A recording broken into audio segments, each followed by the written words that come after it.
মদিনার উত্তর পশ্চিম দিকে বনু সালামা এলাকায় অবস্থিত একটি অনন্য ঐতিহাসিক স্থাপনা মসজিদে কিবলাতাইন। আরবিতে কিবলাতাইন শব্দের অর্থ হল দুই কিবলা। এটি পৃথিবীর সেই বরকতময় স্থান যেখানে এক নামাজ আদায়কালেই কিবলা পরিবর্তনের ঐতিহাসিক ঘটনা ঘটেছিল। হিজরতের পর প্রায় ১৭ মাস পর্যন্ত মুসলমানরা জেরুসালেমের বাইতুল মুকাদ্দাসের দিকে মুখ করে নামাজ পড়তেন, কিন্তু নবীজি সাল্লাল্লাহু আলাইহি ওয়াসাল্লামের হৃদয়ে তীব্র আকাঙ্ক্ষা ছিল কাবার দিকে মুখ করার।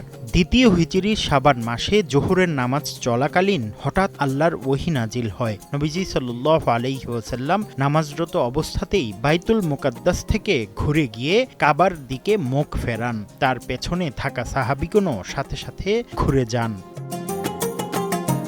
একসময় এই মসজিদে দুটি মেহরাব ছিল, একটি বাইতুল মুকাদ্দাসের দিকে এবং অন্যটি কাবার দিকে।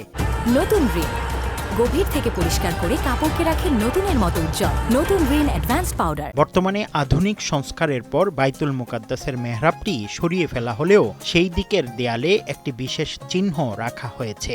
সাদা রঙের এই দৃষ্টিনন্দন স্থাপত্যটি আজও ইসলামের সেই সোনালী ইতিহাসের সাক্ষ্য দিচ্ছে। মসজিদে কিবলাতাইন আমাদেরকে শিক্ষা দেয় আল্লাহর হুকুমের সামনে নিঃশর্ত আত্মসমর্পণের গুরুত্ব। মদিনা জিয়ারতে এলে প্রতিটি মুমিন এখানে 2 রাকাত নামাজ আদায় করে ইসলামের সেই ঐক্যের ছোঁয়া অনুভব করে। ঘুরে দেখেন ইসলামের ইতিহাসের এই ঐতিহ্যবাহী মসজিদটি। মুফতি আব্দুল্লাহ তামিম, সময় সংবাদ, সৌদি আরব।